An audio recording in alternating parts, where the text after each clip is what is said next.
అన్నా రైతన్నా మాయన్న రైతన్నా మా నెత్తురు నీవే సత్తువ నీవే అన్నా రైతన్నా అన్నా రైతన్నా మాయన్న రైతన్నా మా నెత్తురు నీవే సత్తువ నీవే అన్నా రైతన్నా నీవు నాగలి పట్టినప్పుడే నాగరికత మాకొచ్చిందంటూ వచ్చిందంటూ వేగు చుక్కవై మొలచితివయ్యా.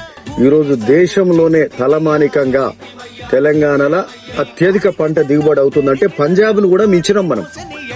అంతకుముందు అంటే పంజాబ్ రాష్ట్రం అంటే చాలా ఉమ్మడి రాష్ట్రం కంటే ఎక్కువ వాళ్ళే పండించేది. ఈ రోజు చిన్న రాష్ట్రం అయినప్పటికీ అత్యధిక పంట తెలంగాణ రైతులు పండిస్తున్నారు. మా నెత్తురు నీవే సత్తువ నీవే అన్నా రైతన్నా.